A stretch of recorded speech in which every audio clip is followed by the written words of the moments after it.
Yaron Avery never planned to be anyone's hero that night. He just wanted to get his daughter home before her cough got worse. "Hold my hand, Gemma," he said, tightening his grip on the little girl beside him as they turned into the alley behind the pharmacy. The shortcut shaved 10 minutes off their walk, and in this part of East Halden, every minute mattered. His jacket was too thin for the cold, and Gemma's boots were one size too small.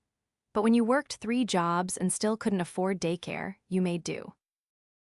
They were halfway through the alley when a sharp voice called out. "Wait, excuse me." Yaron stopped instantly, pulling Gemma behind him. A woman in a sleek cream coat and high heels was standing at the entrance of the alley, looking around uncertainly. Her heels clicked awkwardly on the wet pavement as she took a careful step forward. "I think I'm lost," she said, sounding more annoyed than scared. "I was trying to get to Lexington Avenue, but my driver dropped me off near some closed shops. GPS isn't working down here." Yaron glanced around. There was no one else. Just the flickering alley light above him, the sound of dripping water, and this woman who looked like she didn't belong anywhere near this part of the city. "It's not safe here," he said simply. "Come on, I can walk you through. I'm heading that way anyway." He looked down at Gemma. "That okay, G?" Gemma nodded, her curls bouncing. "Hi," she said to the woman, waving her mittened hand. The woman blinked at her, then gave a tight smile. "Hi." Yaron started walking, keeping Gemma on one side and the stranger on the other. "Name's Yaron. This is my daughter, Gemma." The woman hesitated. "Elara, just Elara." It wasn't just Elara. Elara Carrington had closed a $10 million acquisition that morning, fired her CFO who'd been cooking the books, and had a personal driver who'd gotten lost on the way to her private dinner meeting. She was the CEO of Carrington Luxe, one of the country's fastest-growing fashion empires. She had no business walking through a dark alley behind a pharmacy, and yet here she was, being guided by a man in worn jeans and a flannel jacket, holding his daughter's hand like the world depended on. "You live around here?" she asked, trying to keep her voice casual. "Yeah, over on Milner, just a few blocks from here." "That's not the best part of town." Yaron let out a short laugh.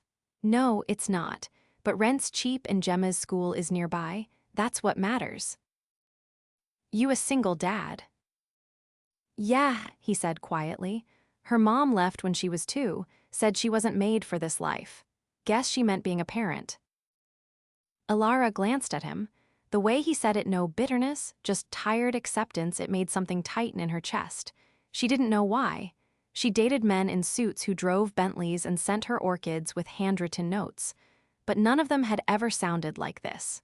Real. By the time they reached the end of the alley, the city lights opened up. Cars whooshed past. The scent of roasted peanuts from a corner cart filled the air. "Well, here's Lexington," Yaron said, gesturing. "You should be good from here. Taxis come around this corner all the time." "Thank you," Elara said.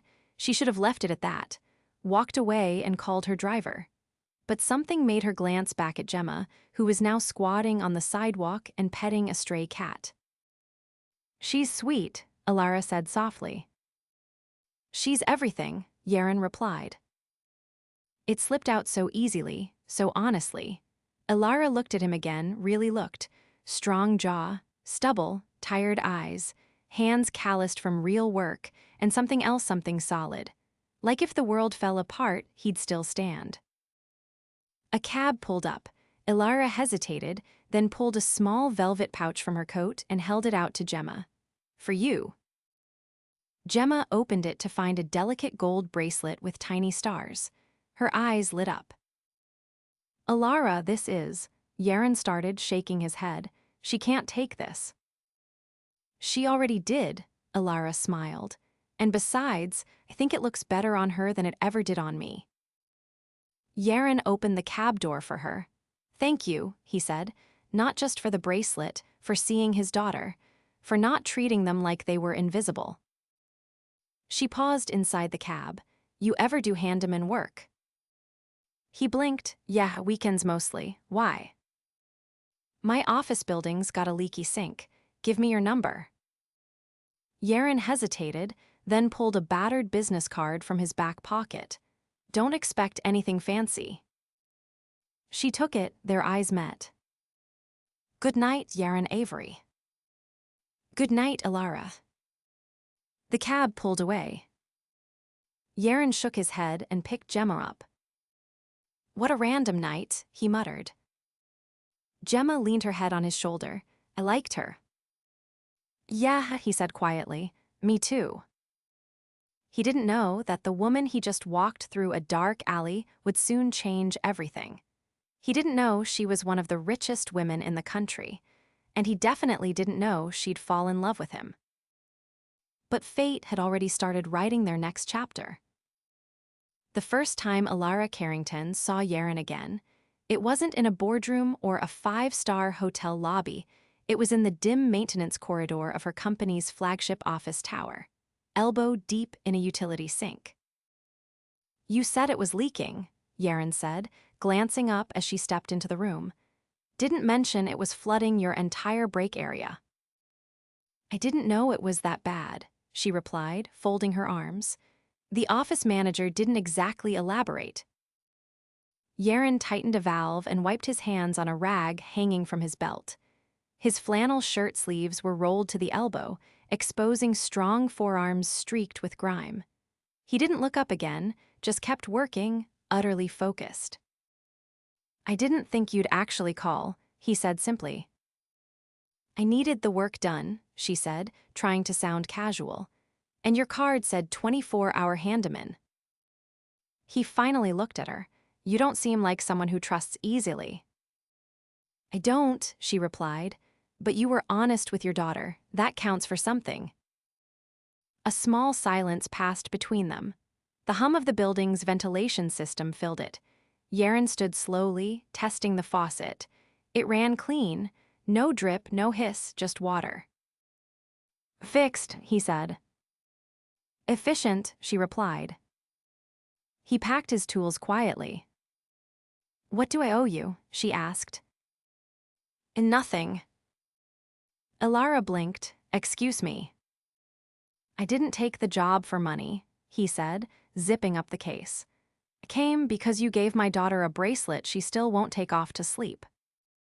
That wasn't a payment, that was a gift. Yeah, so is this. Elara studied him, unsettled in a way she couldn't name. She was used to people trying to impress her clients, vendors, men in tailored suits, but Yaron didn't try to be impressive. He just was. She leaned against the doorframe. You're impossible to categorize. He gave a short laugh. You should see me try to fill out tax forms. She tilted her head. What do you really do, Yaron? You're too precise with your hands to just patch drywall, too quiet to be looking for attention. His eyes narrowed slightly. You always probe this much when someone fixes your plumbing. No, she said, but you're not just someone. He looked at her then fully, like he was seeing her for the first time in this light. Not the woman in heels lost in an alley, not the stranger with a bracelet, but someone standing in his world now, not hers. I restore furniture, he said finally. Repurpose old pieces, tables, chairs, whatever people throw out. Where? My garage, after Gemma's asleep. You have photos. Not on me. I want to see them. He raised an eyebrow. Why? Because think you're better than you let on. And because I might have use for someone who sees value in things other people give up on. Yaron studied her for a long beat. You always this direct. Only when I want something. He nodded once. I'll send them. She didn't ask how. She already had his number. Later that week, Yaron sent 6 photos. Each piece was different: a carved oak bench, a mid-century cabinet, a child's rocking horse polished to a mirror finish. Every one of them had a story written into the grain. Elara responded with only one message: come to the showroom. Bring your hands, I've got work for them. He arrived on a Saturday, Gemma in tow. The Carrington Luxe showroom in Midtown was all glass and steel, with mannequins clad in minimalist gowns and artful light fixtures that made the clothes shimmer. Elara met them at the entrance, wearing flat shoes and no jewelry. "You're brave bringing her here," she said, looking down at Gemma, who clutched a worn stuffed rabbit. "She goes where I go," Yaron replied. "Good, she'll like the design floor. There's a couch shaped like a bird's wing." Gemma looked up. "Really?" Elara nodded. Yaron bent down. "You remember the rules, right?" Gemma nodded solemnly. "No running, no sticky hands, no touching unless she says it's okay." Elara's lips twitched. "She's better trained than most of my interns." She led them inside, past racks of original designs and fabric samples. "Here's the deal," she said, glancing over her shoulder. "We're renovating the studio space upstairs. I want custom workbenches, real wood, nothing laminate. I want them to last 50 years. "You want me to build them?" Yaron asked. "No," she said. "I want you to design them. You'll build them too eventually. But first, I want your vision." He exhaled slowly. "That's a big ask." "You're a big talent." Gemma tugged on his sleeve. "Can I see the bird couch now?" He looked at Elara. "Lead the way." They spent 2 hours walking the space. Elara pointed out details where the light came in, how the floors creaked in certain places. Yaron listened more than he spoke. He took mental notes, asked about workflow, measured corners with his fingers. At the end of the tour, while Gemma curled up on the bird couch with a sketchpad Elara had given her, Yaron stood by the massive windows and said, "I'll need a week." "You can have 2. Their eyes met again, longer this time. No noise between them, no misunderstanding about what was happening. "You're not like the others who build for me," she said. "You're not like the others who hire me." She smiled just slightly. "Then we're even." They didn't touch, they didn't flirt, but something had shifted quietly, deeply, a thread drawn between their worlds. Outside, the city moved fast, but inside that showroom, time slowed just enough for something to begin. The first time Elara stepped into Yaron's garage workshop, she didn't speak for several seconds. Her heels clicked softly on the concrete floor, but she barely noticed the cold. Her eyes were locked on a long oak table against the far wall, half restored, its surface sanded smooth on one side, the other still scarred with age and old paint. Yaron didn't turn around. He was bent over a smaller plank near the workbench, running his hands along a joint he'd just glued. He wore a dark t-shirt and jeans, his arms dusted faintly with sawdust. The room smelled of wood shavings and something faintly citrus, probably from the oil he used to treat the finishes. "You're early," he said without looking up. "I was curious," Elara replied. "You said you'd show me the design boards tonight." "They're over there," he nodded toward a cluttered corner where several hand-drawn sketches were pinned to a corkboard. "Didn't expect you to come in person." "I wanted to see how your mind works." He glanced over his shoulder. "You could have just waited for the photos." "That's not how I work." She made her way to the sketches, brushing a few wood curls off a stool before sitting. The drawings were meticulous, each one mapped with measurements, angles, and notations about grain direction and joinery. It wasn't just functional furniture. It was art disguised as utility.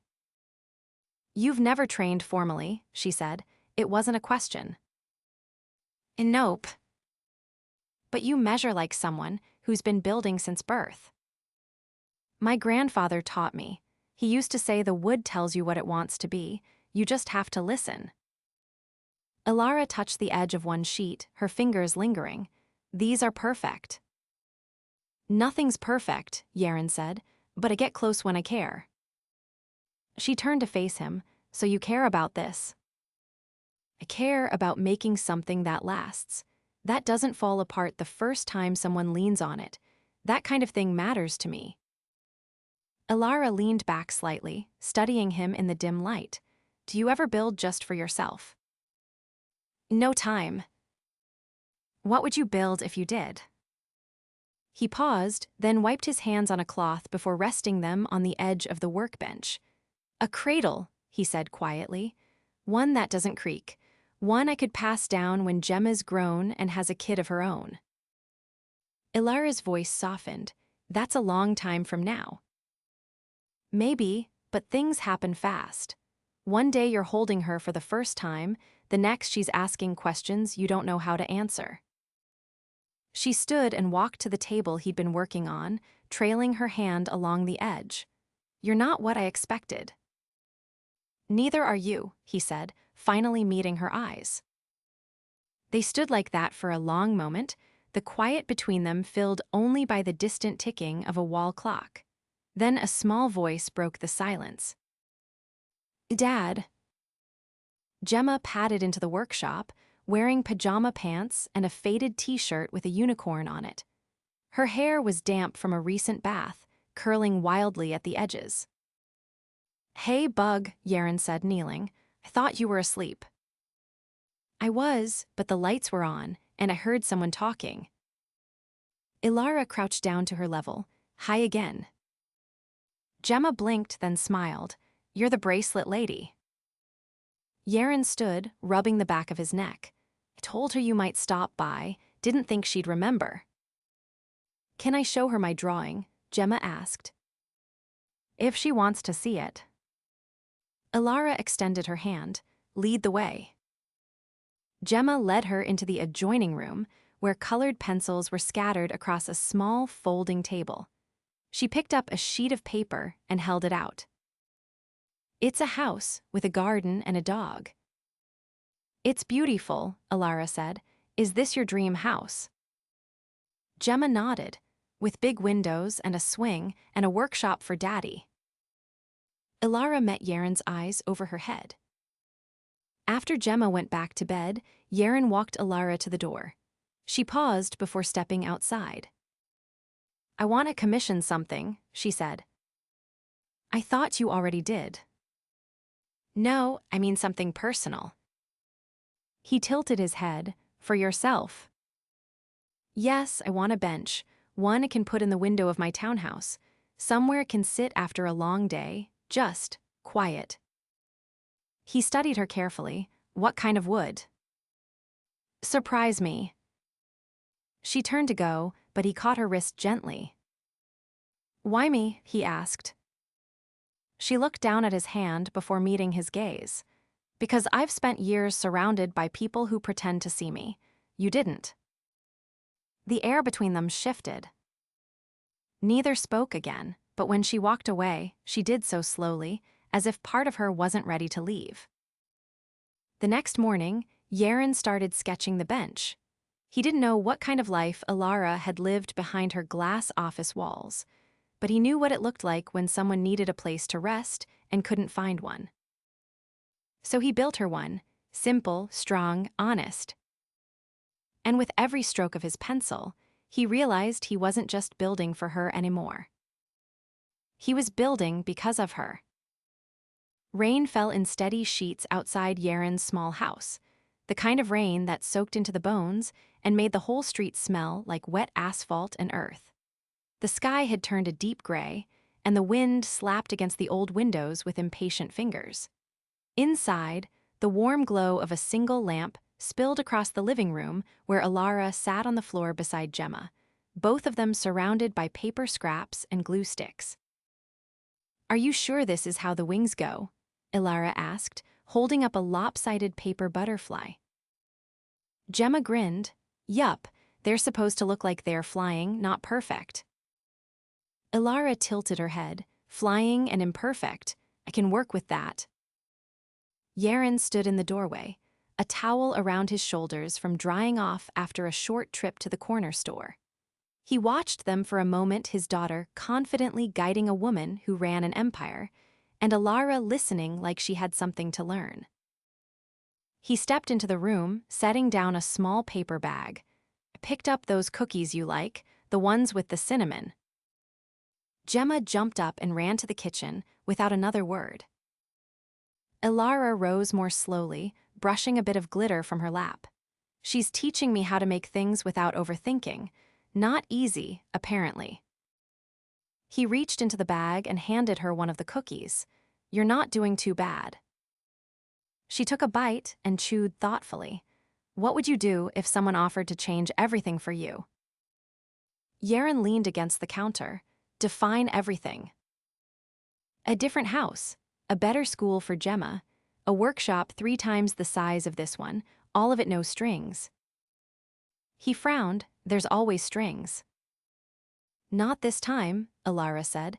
"I'm not offering charity, I'm offering partnership. I want you to help design a new line Carrington atelier. Furniture meets fashion, a joint signature series." Yaron raised an eyebrow. "You really think people who buy your dresses care about a bench or a table?" "I think they care about beauty and about story, and you have both." He studied her. "You're serious." "Deadly." He looked past her, toward the doorway where Gemma was munching a cookie and humming to herself.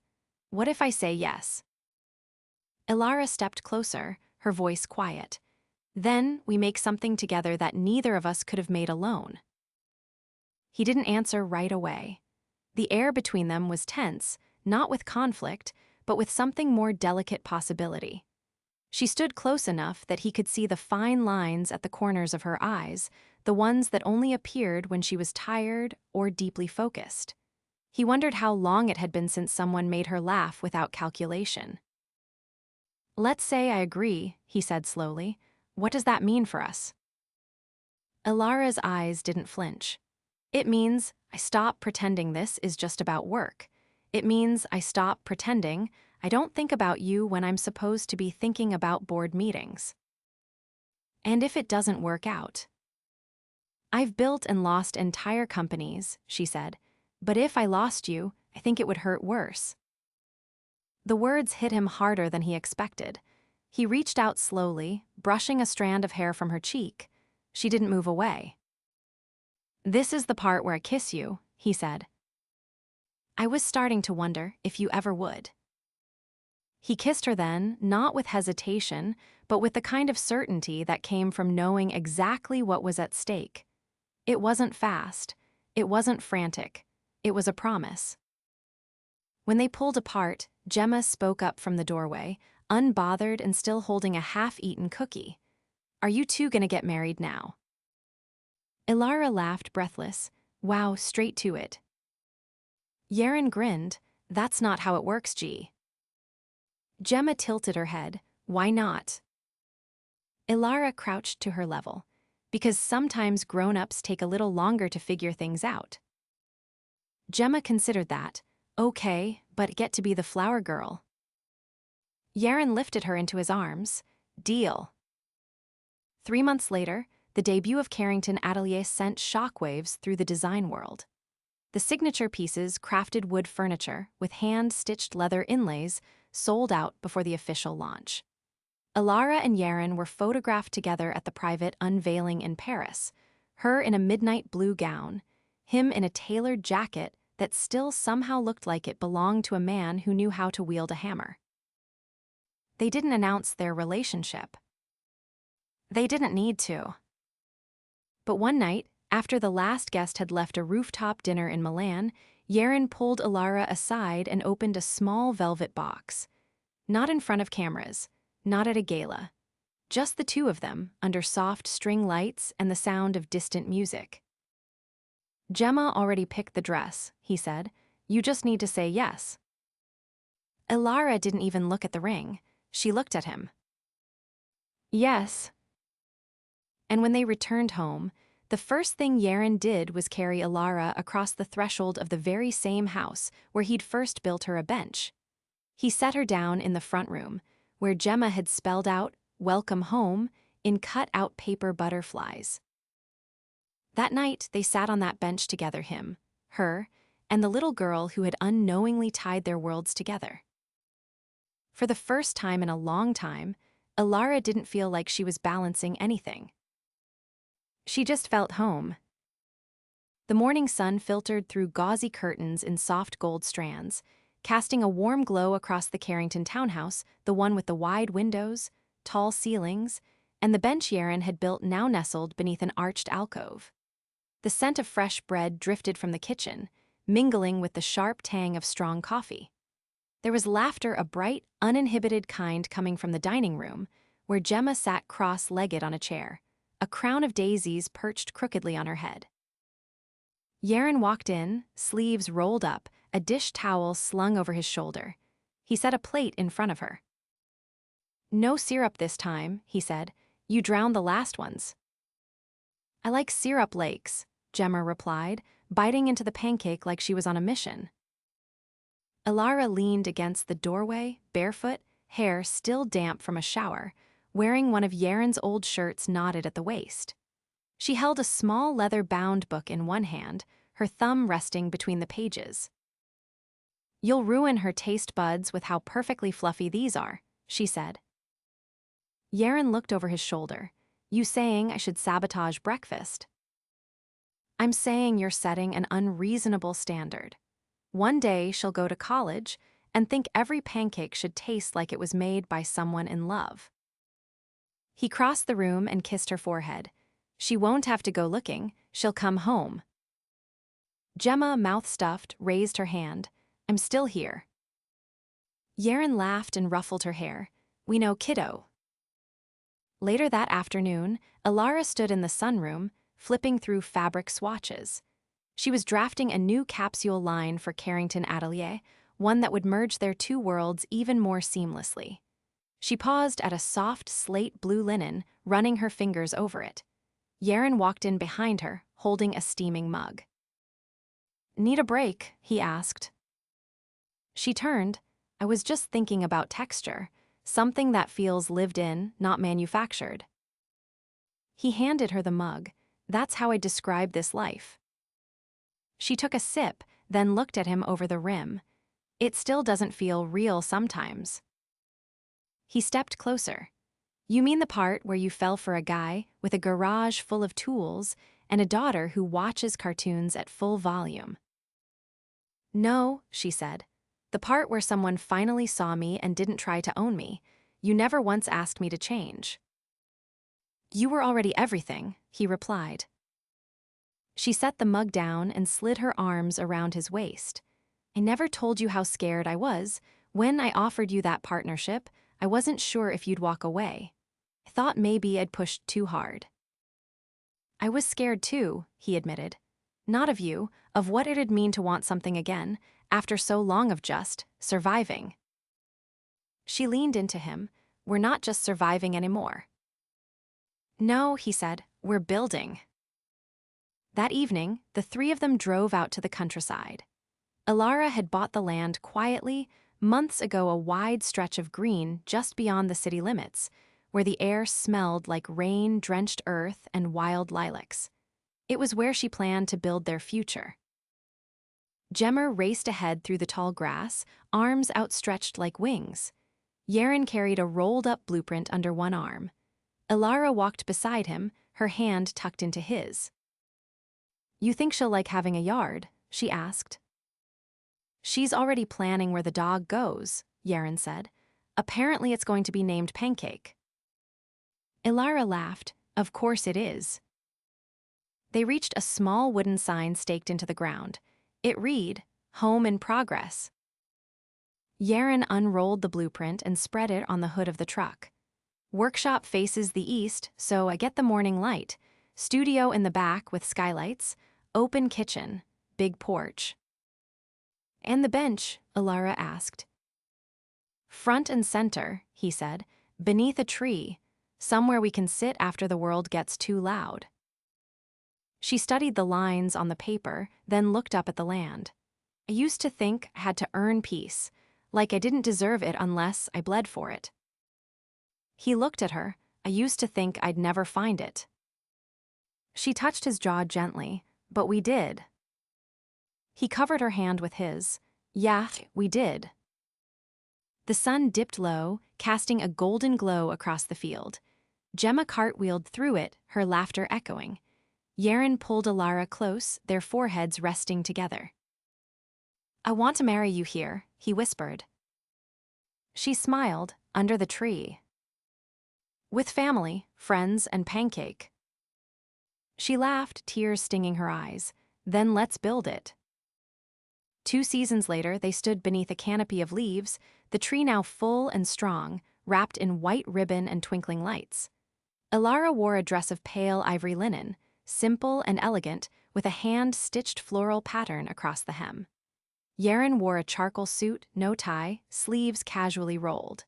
Gemma stood between them, holding both their hands, a crown of daisies on her head again. There were no corporate sponsors, no press. Just laughter, music, and the sound of wind through the trees.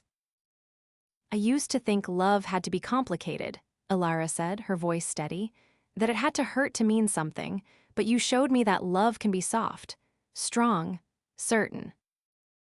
Yaron looked at her, his voice low but unwavering. "You gave me back the part of myself I didn't even know I'd lost. You gave me us." Gemma held up the rings. "Can I say it now?" she whispered. They nodded.